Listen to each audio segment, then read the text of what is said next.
Second and third place have been on lockdown this season. Dorado and Olenek have finished in that order in the first 3 rounds every time so far. Nothing lasts forever, so surely one of them must break the trend at some point. Will it break good or bad? We'll find out soon as we get ready to watch round 4 of the Lotus 49 Grand Prix Legend Series, and you'll see it all live here on the Global Sim Racing channel. Hi, I'm Joe Peak, and with me in the booth is Ryan Walker. Behind the scenes is our director, Sean Crackers Ambrose, and he's using cameras provided by Dougie Beard. Virginia International Raceway is one of the more difficult courses on offer in iRacing. Combine that with the Lotus 49, and it's going to be a downright maddening challenge. Let's head to our track guide to learn a little bit more about what VIR holds in store.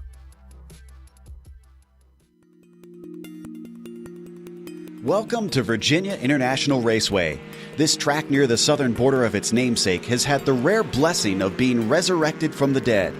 With 2 decades of use in its modern incarnation and still drawing regular visits from IMSA and Trans Am, it's safe to say that VIR is back and thriving. The owners didn't skimp on refurbishing the place either. An impressive 7 versions are available to run on iRacing, with viewing areas that include posh villas near South Bend that can be rented by fans. The track's long and complex layout has earned it some colorful corner names too.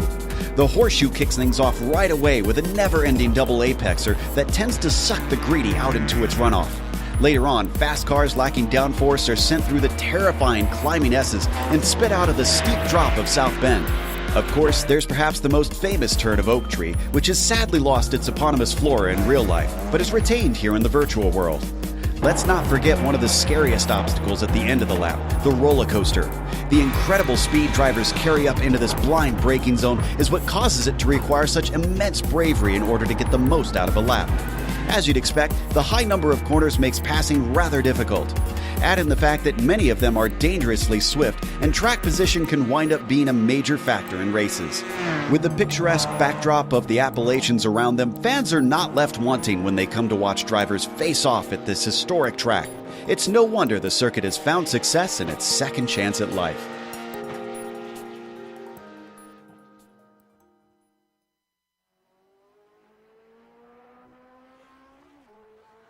There we see some of VIR. This was one of the first tracks that iRacing added after their base package that they had scanned and released. But Ryan, all the drivers are going to have to tackle it in the Lotus 49. What's it going to be like combining this car and this track? Yeah, it's going to be an absolute challenge in the Lotus 49 around this VIR track, and one of my favourites on the iRacing service. And a few little details about the track as well, that the track is 3.27 miles or 5.63 kilometres if you prefer to use that. The track was opened in 1957, but unfortunately closed back in 1974. But after a long time, it was reopened in the year 2000, and since it's hosted a whole range of series. The IMSA WeatherTech Sports Car Championship. It's hosted the Michelin GT Challenge. It's hosted Trans Am, NASCAR, you name it, it's been here. And today, it will be hosted the Grand Prix Legend Series, and a few corners that you'll have to keep an eye on, especially Turn 1. You can get a great run down to Turn 1. You can try and make a move, but you have to be careful. And also, you can, if you get a great run onto the back straight, you could possibly make a move down to Madison Avenue. But the drivers are going to have to be very, very careful today. That's for sure. It is a tricky place to drive at. Let's take a look at the championship and how that sits currently. The F1 Drivers' Championship currently led by Dorado with 3 second places and Olenek in second with 3 third places. But Mick Claridge is on 2 wins. He may have scored a 0 in the second round, but he's coming back. And, well, if he keeps finishing on the top step, it won't be long before he replaces those 2 up there, I'm sure. Parigi, not too far behind, back there in 4th place, is in a very close fight with Ove Trangarade for those 4th and 5th positions. So expect those 2 to be trying to rack up podiums as well to see if they can get any higher up here in the standings. What about the F2 championships here, Ryan? What are we looking at for those? So the F2 Championship is currently being led by Germany's Andre Schumacher, no relation to Michael, just in case anyone asks. But yeah, still got the famous Schumacher name.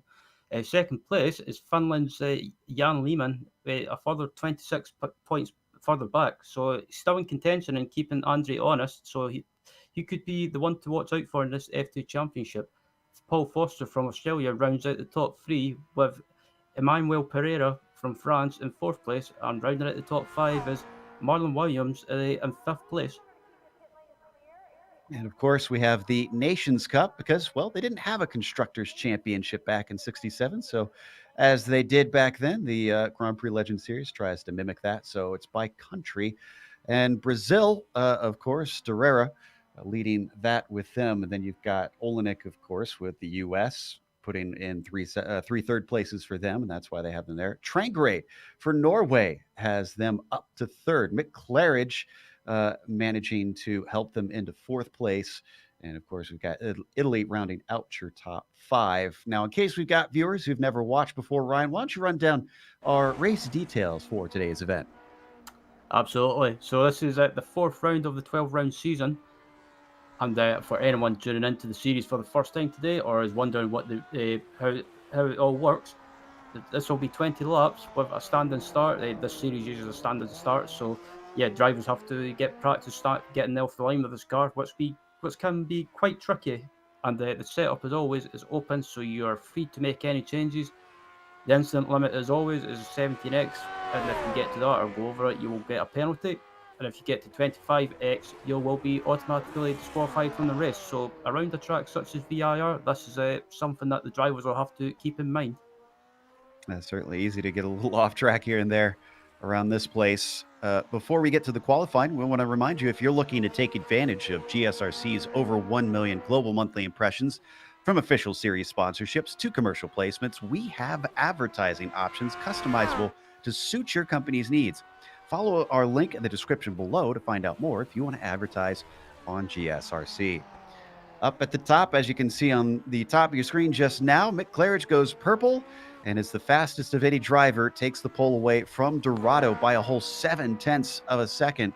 That lines up with what we saw in the warm-up session a little bit earlier this morning, where he had 0.7 over Olenek. Trying to figure out where Olenek is right now, actually, as Robbo appears to have not put a time in, so he looks to have had an off on his first lap. This is Dorado that we're watching on screen currently.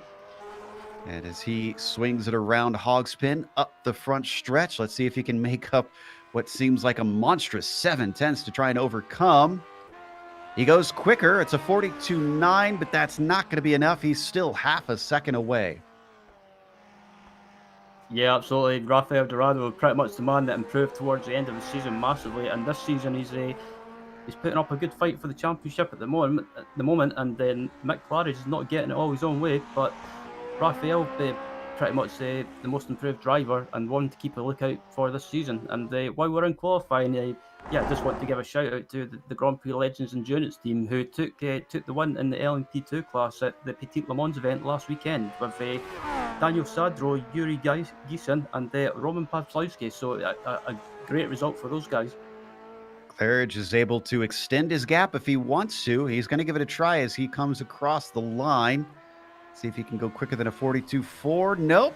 He actually was 4/100 slower, so he's consistent, if nothing else. Giesen up next has managed to sneak into the top 10, at least for the time being, with a minute left in qualifying. Let's see what he's got here as he comes down by the tree. No, nothing. He had an off track somewhere on that lap, and it did not count. As Alessio Fassini comes across the line and completes the lap, which is a 146.6, only puts him in 20th though.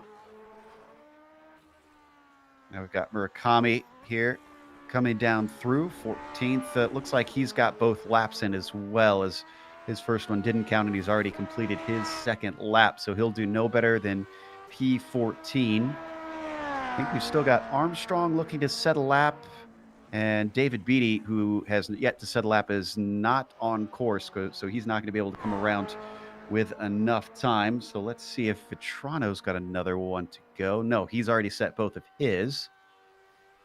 So looks like we might have everyone set out here. Oh, Trangarade. Well, Trangarade's going to be awful tight. He might be able to do it in that number 4. He's got 20 seconds left. I don't know, Ryan. I don't think he's got enough time to get to the line here. I think it'll be very close, but I think Trangrade, he might just run out of time as he comes round the final corner, as we're just about 5 seconds remaining. Nope, he's not going to have time to complete it. That is a shame, because he qualified in 8th and usually has a little bit more speed than that. So let's go through our starting order. Claridge on the pole by an emphatic margin over Rafael Dorado in second place. You've got Rob Olenek starting third. That's going to be familiar to the two of them. Bill Tyler to the outside of row 2 in fourth. Sebastian Tixier in fifth, with Porja Valero in P6. You've got Alessandro Parigi in 7th, followed by Uwe Trangrade in P8, Colin Bentley in 9th, and Yuri Giesen rounding out your top 10. Starting 11th is Paul Foster with Finland's Jan Lehmann in 12th alongside him. Chris Hengler is in 13th with Chris Marikami in 14th. 15th is Jean Van Dorn. 16th is John Olsen. 17th John Vetrano. Emmanuel Pereira in 18th. David M. Mayer in 19th. And rounding out the 20 is Alessio Pacini. Andrew Ang puts it in 21st today with Grissinger in 22nd. Dave Cohen, good enough for P23. Andre Bruno starts 24th today. He'll be followed by Kenneth Carlson on the inside of the next row. You've got Eugenio Massa in 26th and Douglas Nelson in 27th. Bobby Labonte in 28th. Is that the Bobby Labonte? We'll have to check on that. Laust Olsen, first one to not put a time in 29th. James Armstrong in 30th. Christoph Lobelich in 31st. Robert Reynolds in 32nd. And David Beatty in 33rd. Well, we might just have a NASCAR star with us here today, so that'll be cool to figure out if that is the actual driver.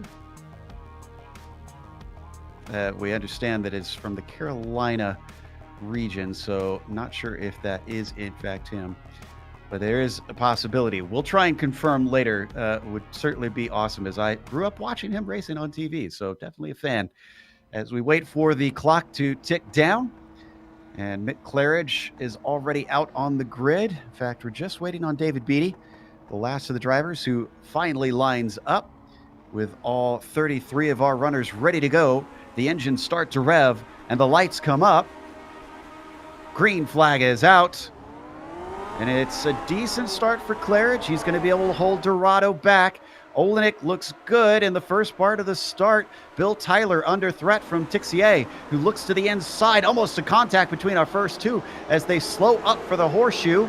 Everyone behind them tiptoeing their way around this double apex right-hander, and it looks like it is a good start for all.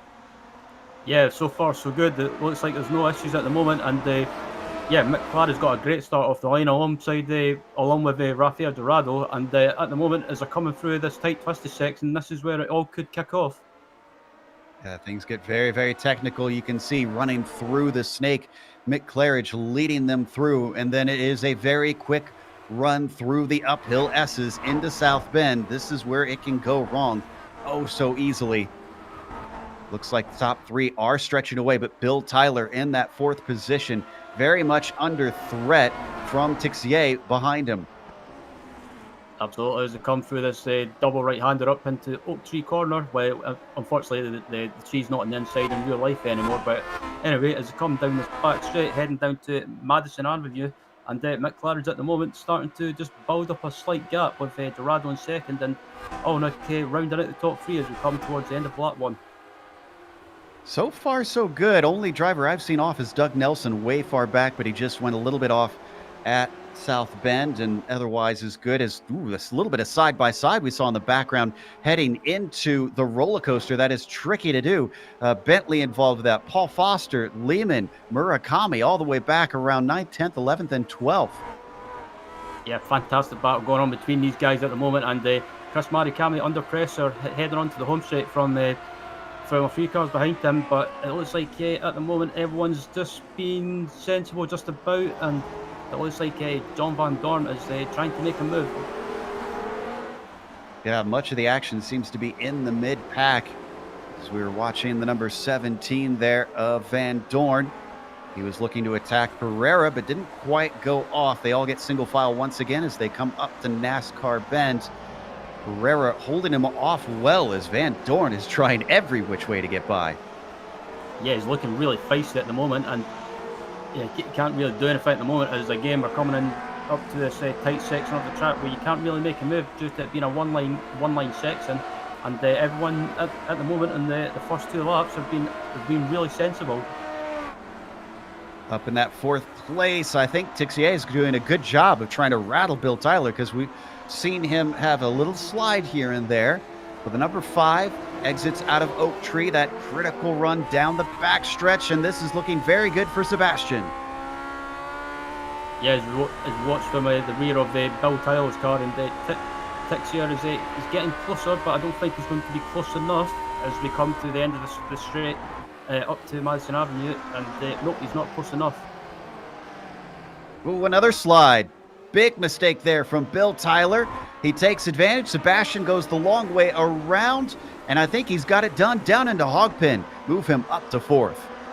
Fantastic move from Tix here. He managed to crack or basically make Bill Tyler make a mistake, and he took the chance and he pounced and gained a position as they rattled. Oh, is it Ovi Trengridge off the track? Oh, he's not. Looks like, yeah, I think that was David Beatty, who looks like somewhere at the back of the field, he took a tow. That's why we saw him suddenly appear up at the top on our timing and scoring. And meanwhile, this battle is not over. Not only is Bill Tyler sticking with Sebastian, but look at this. Those two fighting has allowed Parisi in the number 8 to get right on his gearbox. Yeah, Parisi's just watching there in the background, and he's just maybe planning what he's going to do if he gets a run on Tyler, who's been making some slight mistakes a little bit, and he's lost a position to Tix here. He could lose another position to Parisi as we come up through this fast section of the track, one of my favourite parts of VIR, and yeah, it's Parisi. I think it's just a matter of time before he gets by. And don't need to go to it, but the number 26 of Chris Hendler had a big spin down at an NASCAR bend. He lost a number of positions, so that falls him down to 18th. He continues on without making any contact. So we watch this battle for 4th stretch its way up towards the roller coaster. Sebastian looking a lot better here, pulling a gap back to Bill Tyler, but Tyler keeping himself at arm's length from Parisi as well as they all get on the binders once again. Yeah, the battle for P8 is going on at the moment. It looks like oh, it's a car up in the background. That's Foster. Paul Foster at the number 14, unfortunately losing it under braking, has to wander a long ways back to the course, and I think another train is going to go by. This is being led by Pereira. Vetrano goes through, and it looks like Van Dorn is going to be able to sneak by before he stops the bleeding. Let's take a look at how this happened initially. Just too much on the brakes here, potentially? Yeah, it could be under braking. It might be... Oh, I think it might have just been a case of maybe too much brake bias in the rear. It certainly looks like it. It just slowly kind of came around, and it frustratingly didn't have much to catch it as we come back live now, and he's stuck in a different pack instead. Yep, and it looks like this pack is starting to build up as well. It's got John Van Dorn included in it, and it's starting to build up a little bit. And you've got John Van Dorn, Paul Foster, Dave Cohen, Kenneth Carlson, Lars Olsen, and it's starting to get slightly bigger. Carson in the middle of that group had a little bit of an off himself, but he gets back on track. Seems to be a common theme that I'm noticing. A lot of drivers not hitting anything, but just kind of wandering into the weeds. But look at that. Wow, just love that helicopter shot we had heading up through the climbing S's, following these two packs, because it looks like it's splitting. Pereira and Vetrano now starting to gap Van Dorn behind them. Yeah, they're starting to pull away. And it looks like these guys in this pack anyway seem to be the quickest cars at the moment, and they just ahead of this pack as well. Yeah, you've got Chris Marikami as well, so Chris Marikami could be having could have a large train behind him in no time. As we jump back to take a look at that fight here in 10th place, Lehman still holding on to him. They're going to exit out of Hogpen. It's a rather steep climb uphill. You can see coming over the crest past the pit entry. The number 7 has himself a nice little gap to the number 15, at least for this time, heading into the horseshoe. So no attempt from him for that 10th place. Yep, and it seems to be, at the moment anyway, hopefully I don't jinx it, but it seems to have settled down ever so slightly just throughout the field in general. And sorry to interrupt, but Jan Lehman has had a sideways moment and manages to save it. Yeah, just almost lost the car and then comes back with it. You can see that cost him some time. Let's see what it looks like from his perspective and see how you catch this old machinery. Yeah, as he cut under braking, and he just loses his rear end, and they managed to just hold it. And a great example of Finnish car control. And it didn't look like there was any panic. It's just one motion to catch the car and then continues on like nothing happened. Let's take a look at our leader, Mick Claridge. Now, with the qualifying gap, I would have thought that he'd leave Dorado behind, but look at this. The number 3 of Rafael is still within half a second and has been this way for much of the race. I'm a little bit surprised at this, Ryan.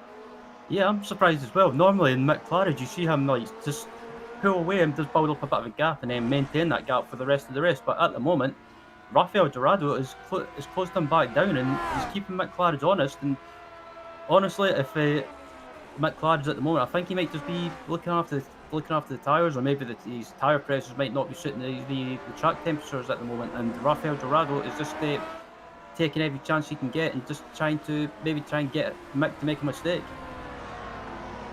And they're coming up on lap traffic. It's back row Bob first up.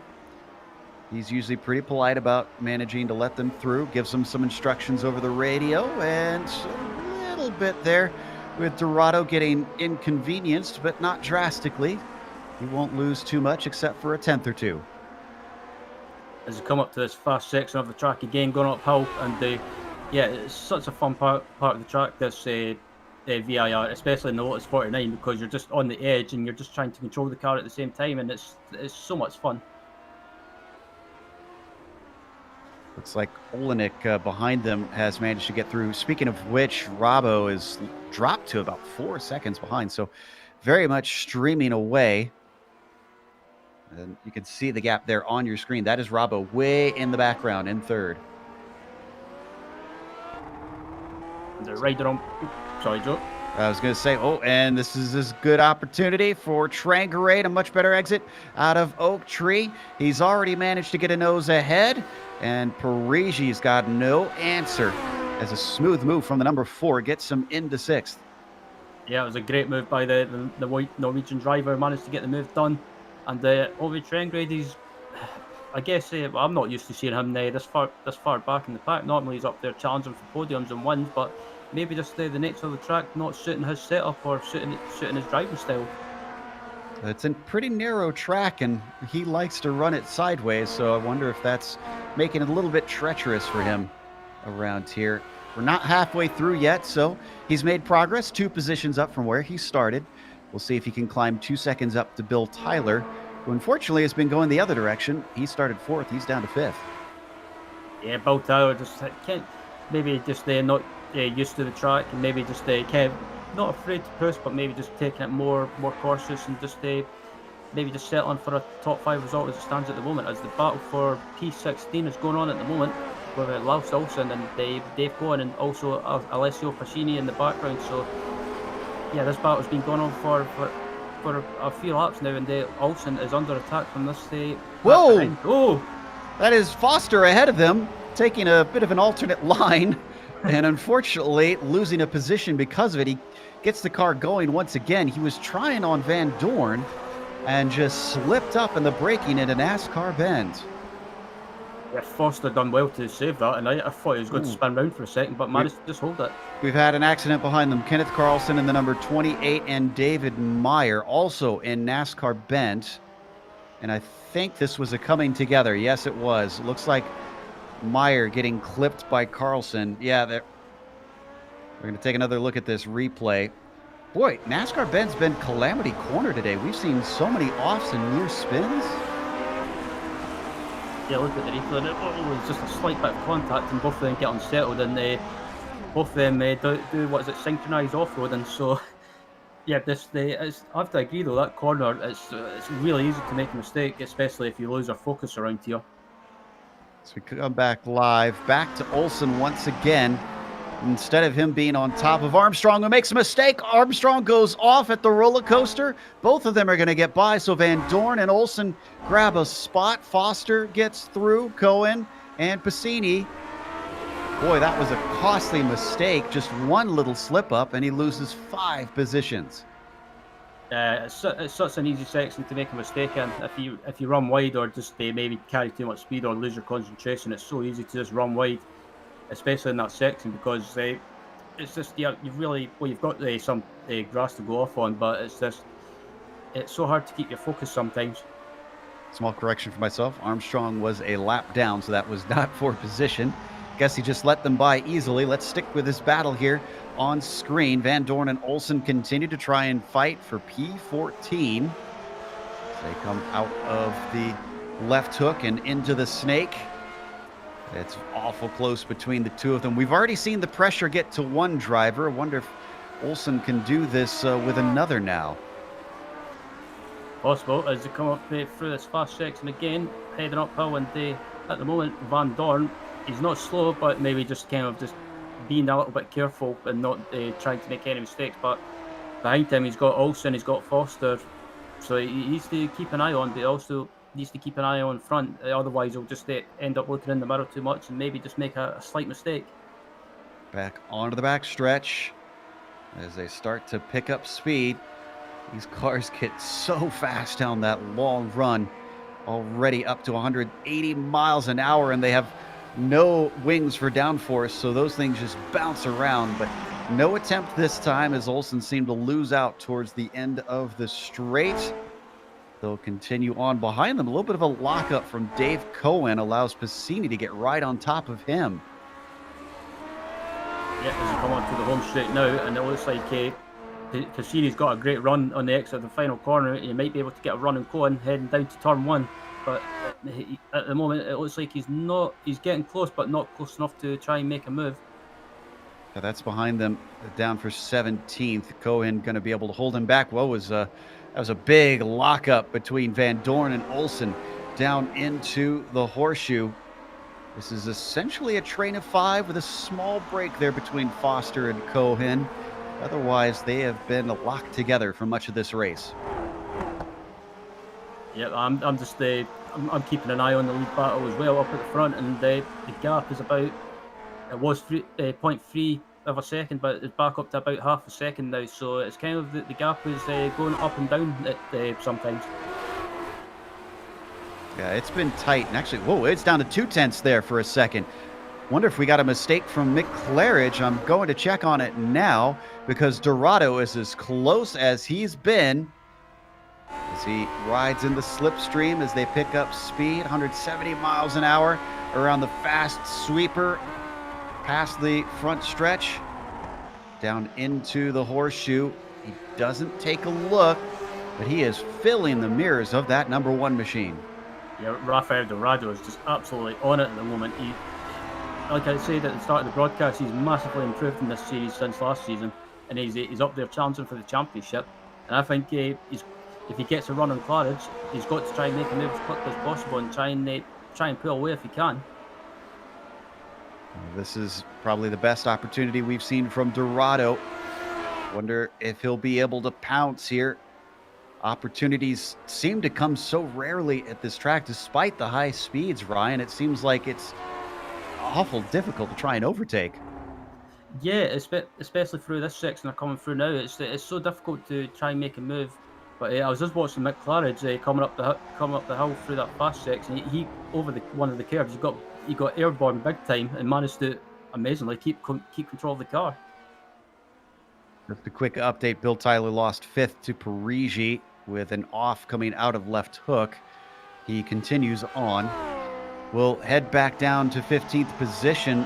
Van Dorn and Olsen, I believe, have swapped spots. And it looks like Olsen is already taking off. I think this happened on the backstretch, actually. Yes, it did. We're going to watch from onboard Foster's view as he's now climbed up to the back of Van Dorn. This gives us a good idea of how hair-raising it can be around this track.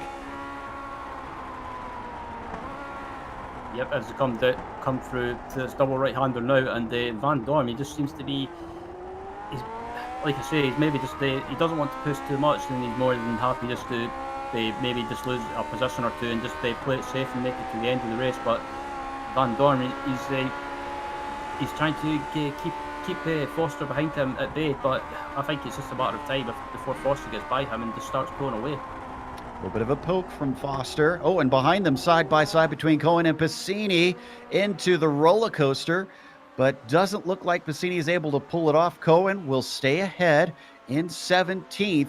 This has been a fierce fight among these five. It's been fantastic to watch. The they've not got a battle just up at the front, but in the midfield as well, we've got battles going on everywhere, and it's fantastic to watch, and just proof that the Grand Prix Legends series, wherever you watch, the battle. We've also got a battle going on between Pierre Gieson by the looks of it. Had a little bit of a mistake from Murakami. He was all over the top. Looks like he got unsighted into NASCAR bend, and another car going off at that corner. He managed to keep it out of the barriers, but he cost himself an opportunity. Yeah, it was unfortunate because that was shaping up to be a great battle. But Chris Murakami, he's actually not fallen that far back by the looks of it, and he's again closing down on Yuri Gieson real quickly. So as you can see, the car still whole, so no harm, no foul. Just a little bit of a bruised ego for him. That battle that we left before between Foster and Van Dorn remains very, very tight as they... Oh, and behind them and off! A big off! Passini into the wall hard. The number 13 crawls it back on, but I don't know how well that thing's going to handle after he smashed it into the tires. Yeah, and it looks like he might have just lost it. Lost it on the exit, or maybe just clipped the... Oh, he just lost it by himself, and boom, that was it. So that car gets very light over that crest out of South Bend. Amazingly, he's still going at relative pace. I don't think he's going to be at full pace, but he had it really hustling down the backstretch. So we come back live. It looks like our leaders are within 0.4 of a second still. Now, fascinatingly, I noticed at one point here, Walker, that Claridge set the fastest lap immediately after he had his mistake and had Dorado right on top of him. He got it up to 0.9 of a second. Now, Raphael's closed it into within 0.3, so it's starting to yo-yo a bit here. Yeah, it looks like as I've got this went by a lap car, it looks like Claridge, when he made that mistake, got the hammer down and, like you say, put in the fastest lap. But Rafael Dorado is just not letting him go. He's putting the pressure on, trying to pressure Claridge into a mistake. But at the moment, Mick is just managing to keep his composure. Yeah, he's under pressure, but he's not doing anything too erratic. But Rafael Dorado is doing an absolutely fantastic job. All he needs is one little mistake from Mick Claridge, and he is probably going to be pouncing. We're down to 8 laps to go, so we're past halfway at this point, and they are not under threat. Olenek still about 6 seconds behind and not showing any signs that he will be catching them. Absolutely not, and Rob Olenek basically just falling back from these guys, so it's the battle for the win is between these two guys at the moment. And Rafael Dorado, is a pace up. There's a battle between Colin and Foster going on at the moment for P16. That was Foster trying to catch on Van Dorn, and he made a mistake into Oak Tree. Actually made a miraculous escape not to hit anything. Look at this. Oh! Just kind of skirts the barriers, and that is Cohen saying, "Thank you very much. I will take that position." Yeah, it's a scary section of the track if you go off there. It's basically, as soon as you go off and you see the wall coming towards you, it's basically hold on, hope for the best and just take a deep breath. Looks like Pereira lost a spot to John here in the number 16. How did this one happen? Oh, and I think Pereira got unsighted by the lap traffic. Yep, look at this. 3 wide down into the horseshoe. Yeah, I would be shaken by that too. Yeah, that was a bit... I thought I was going to end up in disaster, but all 3 of them managed to survive just. But yeah, that was a bit of a heart and mouth moment. So understandably, he went off track and had to gather it up, lost a spot because of it. And Vetrano now into 12th as we come back to our top 2 once again, just teasing us all race long. As Dorado is tired of these second places, probably. However, he did say at Interlagos that he's been happy getting P2, racking up those points, knowing that's how you win a championship. Question is, how many times can he lose out on wins to Mick Claridge and still take the overall points lead? As we ride on board, watching, look at that. Those hands just saw away through some of these portions. Yep, and yeah, Raphael, by the sound of it, he's just using that the method that Alan Prost used to use sometimes when he won a championship. Just kind of take the results and take the points sometimes instead of trying to go for a win in every race. But Rafael Dorado, I think he'll probably be growing frustrated at missing out on wins. I think especially being in contention of the championship, you've got to win a race, and you've just got to sometimes go for it. You know, speaking of Prost, I kind of wonder too if Raphael continues to be able to hold onto the back of Mick like this in every race. Eventually, Mick's got to make some sort of mistake and let him through. He'll be able to snatch a win. So he's at least putting himself in the position to be able to pick up the pieces, even if he hasn't been able to find the pace to attack and take the spot away. Also, look at this lap traffic. That could play a part in things. They continue to hit it in this round. Michael Grissinger up next in front of them. We've already seen a few drivers make errors from that. Grissinger is going to call them to get through on the inside of the horseshoe. Nice and easy there. Yep, great awareness by the lap car there. He let them go really easy without causing any issues. And Mick Claridge is slightly took advantage of that, managed to build up a bit of a gap, but he's come up through this twisty section again. It seems this seems to be where Raphael can just close up really quickly, because his car seems to be more stable through here. He's taken a lot of curb, I'm noticing, which, oh, that's braver than I would have been if I was out there driving today. I know I got all unsettled whenever I hit those gray curbs around here, because they can get kind of tall, but just look at him climb over the top of them. Something about the setup and that number 3 is allowing him to be very aggressive. Granted, he has lost a couple tenths. It's down to 7/10 of a second behind Mick Claridge as they come off of Oak Tree one more time. Yep, and Mick Claridge has actually built up. He's increased that gap ever so slightly, but as you come up to the final sector, and Rafael Dorado's fallen back slightly, so maybe just maybe had a bad exit on the exit of Oak Tree. Oh, as always, Mick Claridge makes a mistake. That's what he's been waiting for, but he's not close enough to capitalize. Just when Dorado would have been wanted to be on that gearbox, he had fallen away. Claridge, uncharacteristic of him, slipping around through the roller coaster and down to 5 laps to go. And Mick Claridge is starting to feel the pressure now by the looks of it, and yeah, he's getting very twitchy on the braking for turn 1, and Dorado closes right up. This is the closest that Dorado has ever been, and Dorado just needs to hit every corner perfect, or closest perfect as possible. But I should say, as I try and get my words out. But Mick Claridge is starting to feel rattled as he follows in the tire tracks of the number 1. Dorado desperately looking for a win this season. Been the bridesmaid every round so far and sits in that same spot once again as they head up through the climbing S's. He's got it back down to 4/10 of a second. He's kept it within 1 second this entire race, never letting go, but never being close enough to actually get side by side to that yellow and black Lotus 49 in front of him. And this is a section where Claridge seems to be able to just pull away from Dorado ever so slightly. So maybe Rafael Dorado he's set the car up for like the first and the middle sector, and Claridge has set the car up for the final sector, and it seems to be showing at the moment.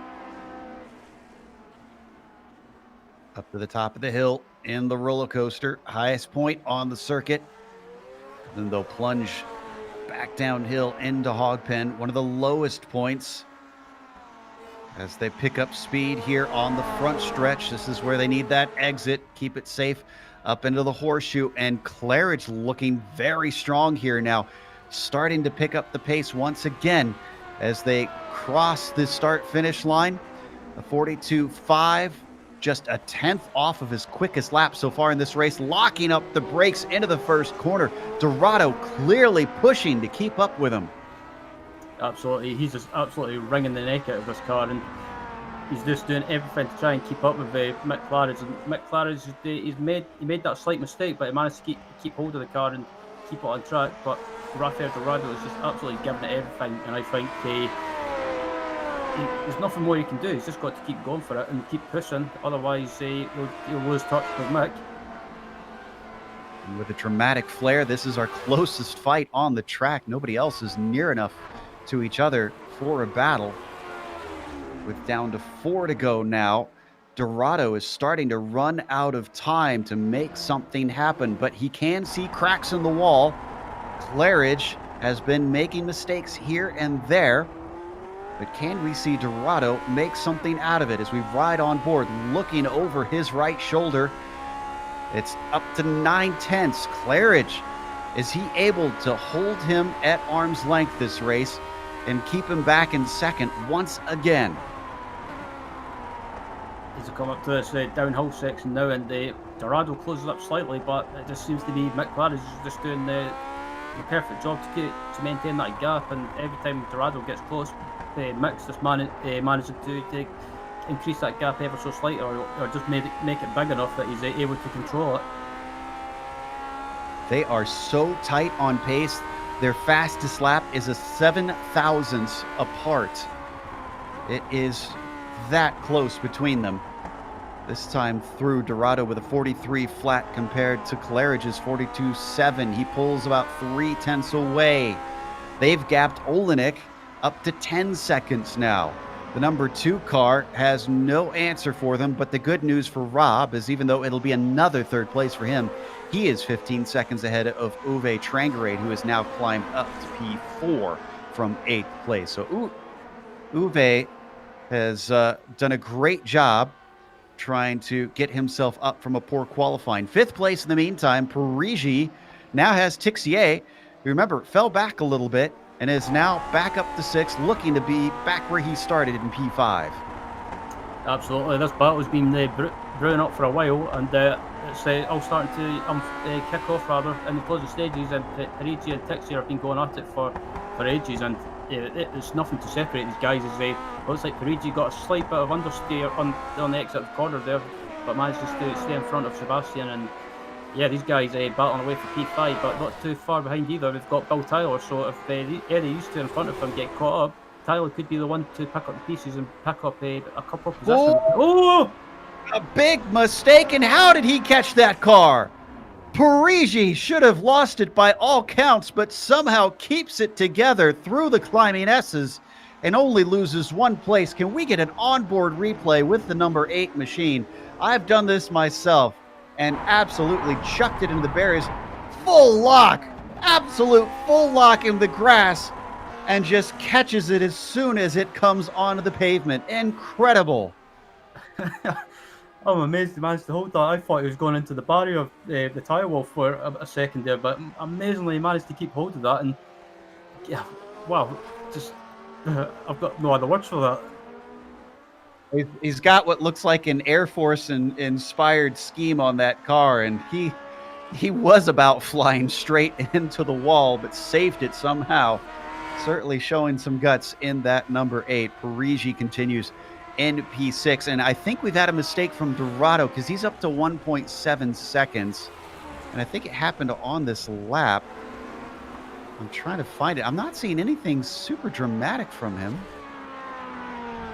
Unusual stuff. He just drops back. Dorado having problems here. It's up to 2 seconds now as he goes by a lapped car. That is Ang that is off course.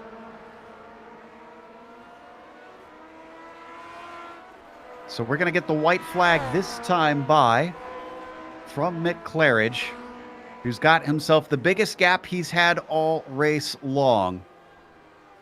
He's won 2 of the first 3 rounds. He's looking to make it a 4 for 3.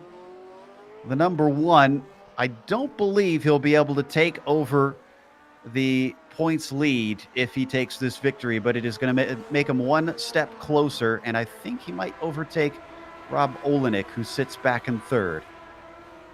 Yeah, I think he will. So it was a great battle for the lead and a great battle for the win, but Mick Claridge again just pulling it out the bag in the closing stages when he has to, and just increase that gap. And as much as Rafael Dorado put up a fight, it's all been in vain. Yeah, if it finishes how it is, he'll be tied on points with Olenek, but he'll be ahead on wins. since Olenek has yet to take a victory so far this season. But he will not be ahead of Dorado, who I think he'll still be 5 points behind. So as they work their way through, this is Rabo in his now traditional Tiger stripes. He's going to have to find some fierceness and some speed if he wants to get himself up higher in the points. But this man, Mick Claridge, the one mistake he's had so far, at least the one mistake that has cost him a win, as we got a car off in front of him. That is, that's just Dave Cohen, unfortunately losing some positions with that mistake as he gets it going out of Oak Tree without hitting anything. Rob Olenek chasing our top two. Mick Claridge lets it come back down to 1.5 seconds, but he can afford to lose a little bit of time to Rafael Dorado. Something of a protege in this series. There's more incidents happening in front of him. He's got to stay safe, and it might be something not of his doing. Whoa, big accident. That was Van Dorn and Passini having a big accident. We'll get back to a replay of that in a second. But Mick Claridge avoids disaster. Talk about heart in your throat stuff. Claridge takes the win, having to go underneath a flipping car here at VIR. Yeah, absolutely. Yeah, well deserved one for Mick, but that was a great battle between him and Rafael Dorado. And Rob Olenek will round out the podium in third place as it comes across the line. And Norway's the battle between Parigi and Tyler is going on at the moment as they're coming round through the final few corners. It looks like Parigi will just hold on to his position, but Tyler is putting him under huge pressure, trying to get him to make a mistake. They're coming round the final corner now, and it looks like Alessandro Parigi will just hold on for P6 with Bill Tyler in P7 as they come up to the start-finish line. Nicely done by Alessandro. Get himself sixth place. We've got an overtake between Gieson and Murakami, as it looks like Murakami going to be able to slip into ninth with less than half a lap to go. A little bit off track. Gieson holds on to it. Two wheels into the grass. That doesn't often go well in Hogpen, but he'll manage to bring it home. Yeah, great result for Murakami and Gieson. Rounded out the top 10, and the battle between Andrew Eng and Chris Hengel is going on at the moment. And I think that one looks to be over. They are a lap down, yeah. So they are done for the day. Now, let's try and look at Passini here. At what happened with this incident. Trying to pull it up. Car actually going up and over. We're watching from Mick's perspective. This is Van Dorn and Passini. And is Passini a lapped car? Or are they actually battling for... I think they're battling for position here. They just touch wheels. Yeah, I think they were, and I'm amazed that Mick managed to get through that and just missed the corners. But yeah, that was probably a bit of a hold your breath in moment. Well, he sticks to the landing, so I'll give it a 7.5. But we'll have to go to break here as we have some thrilling stuff right at the end of the race. We'll come back with the official results as well as driver interviews. Stick around because on screen you'll see all the upcoming races here on GSRC.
Welcome back to Virginia International Raceway. We just watched an exciting race for the lead, only separated by less than a second for much of the race itself. But Mick Claridge manages to win over Rafael Dorado, who takes his fourth second place in a row. Rob Olenek with his fourth third place in a row behind them, a distant final step of the podium. Ove Trangrade with a poor qualifying goes from 8th to P4, ahead of Sebastian Tixier in the 5th position. Alessandro Parigi finishes P6 and Bill Tyler in 7th position. Colin Bentley finished 8th today. You got Chris Murakami in 9th, and then Yuri Giesen finishes exactly where he started, in 10th spot. John Fittrano started in 17th but managed to finish in 11th, so a great result for him. In Finland, Jan Lehmann finishes in 12th. Lars Olsen in 13th. 14th was Paul Foster. 15th was John Olsen with Dave Cohen in 16th. 17th was Andrew N. 18th was Chris Hemler. John Van Dorn finishes in 19th. And starting in 20th and finishing in 20th was Alessio Piscini. Got Andre Bruno finishing 21st with with Grissinger in 22nd. Massa finishes P23 today. Last car one lap down was Doug Nelson. From there down, you get drivers who had very bad days, many of them DNFing. But we've got our winner here with us, Mick Claridge, who once again manages to take his third win out of 4 races. Mick, you had to endure quite a bit of pressure, and it wasn't mistake-free. We saw a few bobbles here and there, but you kept it up at the top today. Oh, listen, mate, I'm just glad I made it through the chicane on lap 3, because that has done me for the last 3 races, and it's always been cold tyres. So, yeah, I had to really hold back. I think I'm running less pressure than Rafael. I'm not too sure. I have to wait to see what he says.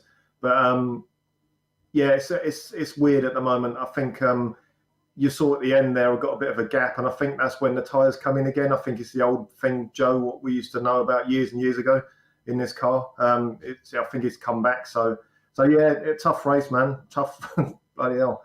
I was on the limit, mate, trying to, keep ahead of him. Yeah, he doesn't muck about, does he? Yeah, I was just saying during the broadcast that if he holds behind you every race like that, eventually he's got to sneak something out of you. But you made a big deal about going through that chicane. I feel like the end of the race probably would have been a little bit more scary this time. Tell us about seeing that wreck in front of you on the last lap. Oh, wow. Yeah. Do you know what? I actually thought to myself, I think they're going to wreck. As they went into the right-hander sort of side by side, I thought it was going to happen. So I sort of planned for it, and I just held a tight line.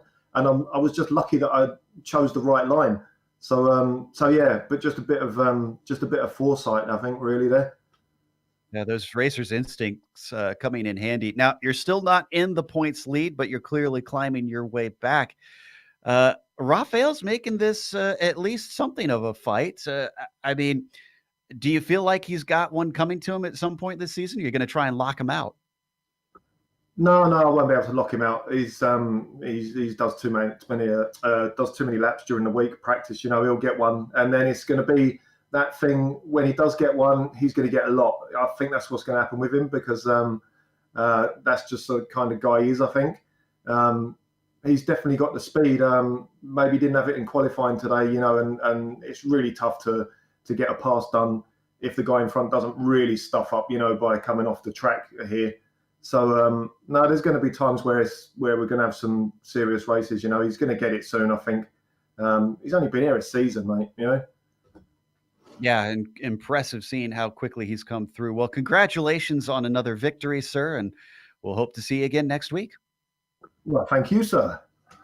That was Mick Claridge, who's very familiar with us here on GSRC, even commentated on this series with me for a little while. But up next, Ryan has caught up with the, once again, bridesmaid, Rafael Dorado.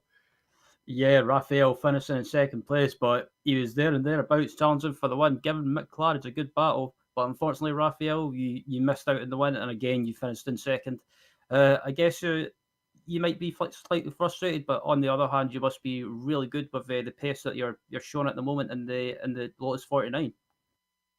No, I wouldn't say I'm frustrated at all. I'm very happy coming second place again, even though I really want to win.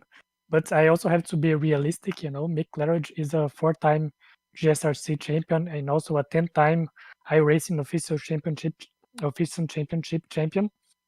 So he is really, really tough to beat. And I am not surprised that I am always coming second place. And also congratulations to him on winning this race. This is a really difficult track.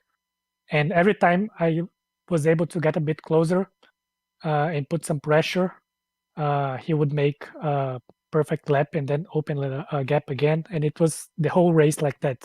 He would open a little gap and I would close it again, and then he would open and I would close it again. Also, I think because this track is so difficult, when you are really close to the car in front, you cannot see your reference points, and the track is so narrow that it's very difficult to not make any mistakes yourself when you're following the car in front very closely.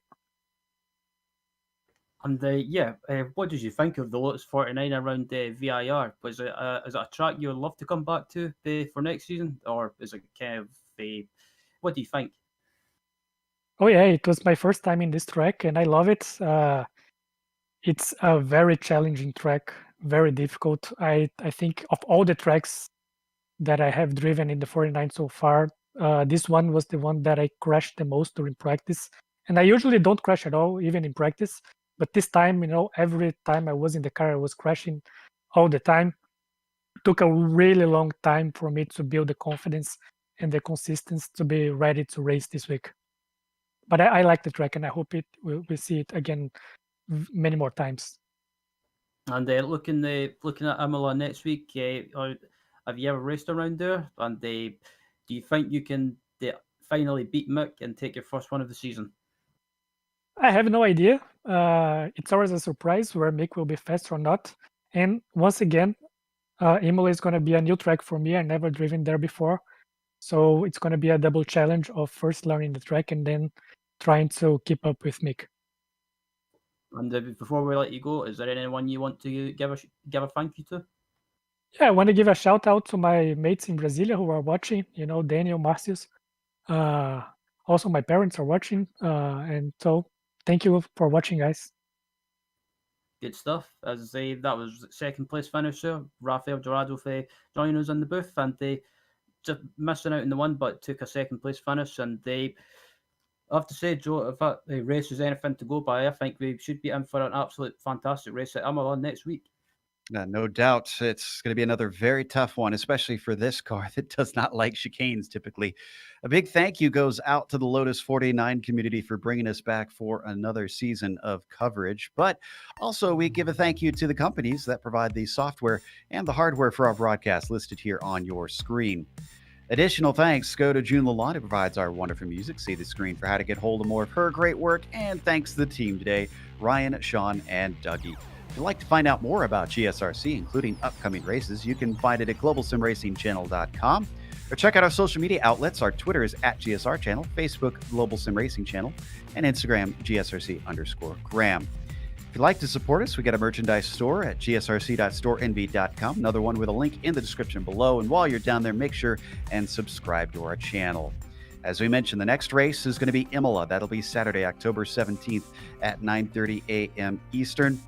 We have upcoming races for other series listed on the screen, so check those out and mark them down on your calendar, including one in a couple hours. The Camels GT Series will be at Daytona's road course, except this time it'll be the NASCAR version. That'll be at 1 p.m. Eastern. Until next time, race clean, race hard. We'll see you on the track.